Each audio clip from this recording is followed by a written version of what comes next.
Pandesara police station દ્વારા મહિલાઓ તથા બાળકોમાં જાગૃતતા લાવવા માટે કાર્યક્રમ કરતી પાંડેસરા પોલીસ સ્ટેશન વિસ્તારમાં ઔદ્યોગિક એકમો આવેલ હોય, જેથી ભારતભરમાંથી અલગ અલગ રાજ્યોમાંથી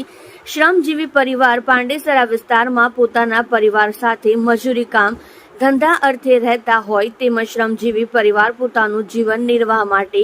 તેઓના માતા પિતા પોતાના સંતાનો ઘરે મૂકી મજૂરી કામ અર્થે જતા હોવાથી તેઓના બાળકો સાથે કોઈ ગુનાહિત કૃત્ય ન કરે તે માટે તેઓની માતા જાગૃત બને અને તેઓના બાળકો અભ્યાસ પ્રત્યે જાગૃત બને તેવા ઉદ્દેશ્ય સાથે mayor police commissioner Shri Anupamsinh Gehlot સાહેબ સુરત શહેર તથા સંયુક્ત police commissioner Shri KN Damor સાહેબ સેક્ટર 2 સુરત શહેરનાઓની સૂચના આધારે નાયબ પોલીસ કમિશનર શ્રી વિજયસિંહ ગુર્જર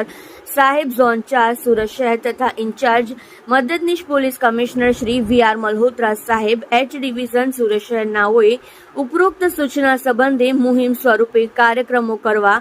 માર્ગદર્શન આપેલ હોય, જે માર્ગદર્શન હેઠળ આજ રોજ તારીખ 24/5/2024 ના રોજ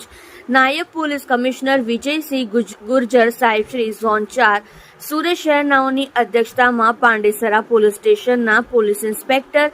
NK કામળિયા સાહેબ શ્રી નાઓએ પાંડેસરા પોલીસ સ્ટેશન વિસ્તારના વડોદ વિસ્તારમાં કોમ્યુનિટી હોલ ખાતે મહિલાઓ તથા બાળકોમાં જાગૃતતા લાવવા માટે અવેરનેસ કાર્યક્રમનું આયોજન કરેલ, જે કાર્યક્રમમાં આવેલ આશરે 300 જેટલી મહિલાઓને પોતે મજૂરી કામ પર જતી વખતે પોતાના બાળકોને ઘરે એકલા મૂકીને જતા હોય, જેથી બાળકોને અજાણી વ્યક્તિ સાથે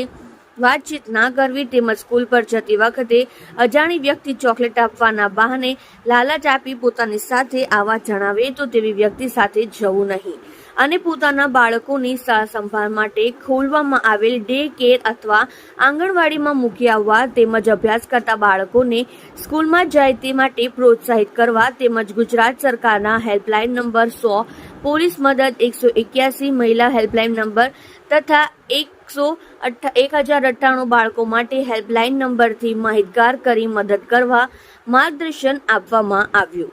સાથોસાથ આશરે 200 જેટલા બાળકોને તેઓના શરીરે અજાણી વ્યક્તિ દ્વારા ટચ કરવામાં આવે ત્યારે તે ગુડ ટચ કે બેડ ટચ છે, જે બાબતે વિગતે જણાવી સમજાવી આશરે 300 મહિલાઓ તથા 200 બાળકોને જાગૃત કરવામાં આવ્યા. सर, कार्यक्रम रखा गया है अवेयरनेस का, किस तरह से, और पढ़ाई को लेकर भी चर्चा हुई, किस तरह की? वडोद आवास जो है पांडेसरा पुलिस स्टेशन का, ये क्राइम के हिसाब से यहाँ पे काफ़ी ज़्यादा क्राइम होते हैं और महिलाओं बच्चों से संबंधित अपराध बहुत ज़्यादा हैं, शरीर संबंधित अपराध मारपीट झगड़ा ये सब बहुत ज़्यादा है और ज़्यादातर यहाँ पे पर प्रांतीय लोग रहते हैं, तो बाहर के अपराधी जो हैं वो यहाँ के इनके पास स्टे करते हैं, तो इनका इंटेंशन ना होते हुए भी ये उसमें दोषी बन जाते हैं. तो इसलिए एक अवेयरनेस का प्रोग्राम था, ज़्यादातर महिलाएं बच्चों को यहाँ पे रखा गया था और महिला बच्चों संबंधित जो जितने अपराध हैं उसके बारे में अवेयर किया गया.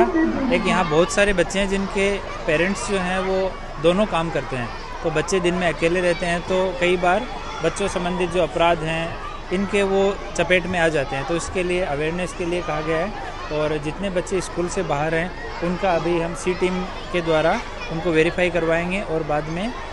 उनको स्कूल में एडमिशन कराने का प्रयास करेंगे. एक अपना पांडेसरा में डे केयर सेंटर चल रहा है पांडेसरा GIDC की मदद से, तो वहाँ 4 साल से 6 साल के बच्चे जो हैं उनको वहाँ पूरे दिन देखभाल भी की जाती है, पढ़ाया भी जाता है, गेम्स और वहाँ पे अच्छी एक्टिविटी होती हैं, पिक एंड ड्रॉप की सुविधा भी है, तो उसके लिए भी अवेयर किया गया है कि इस एज ग्रुप के बच्चे हैं तो उनको दिन में वहाँ भेजा जा सकता है. तो महिलाओं ने काफ़ी पॉजिटिव रिस्पॉन्स दिया है, तो इस पर अभी धीरे धीरे ये काफ़ी टाइम तक काम करना पड़ेगा इस पर, तो धीरे धीरे हम लोग काम करेंगे. पांडेसरा पुलिस स्टेशन की C टीम इसमें काफ़ी अच्छा काम कर रही है, तो हमारा प्रयास है कि कोई बच्चा स्कूल से बाहर नहीं रहे और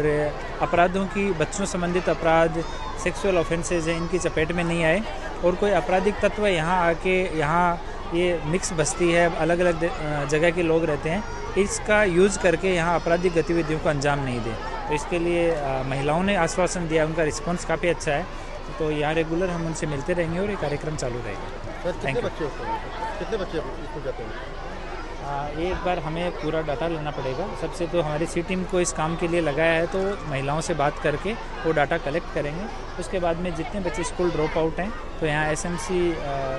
कमिश्नर मैम से, मेयर साहब से बात करके, यहाँ लोकल कलेक्टर सर से, CP सर से, इन सब से बात करके और बाद में उनको जहाँ जहाँ भी एडमिशन अकोमोडेट उनका किया जा सकता है उसके लिए हम लोग प्रयास करेंगे।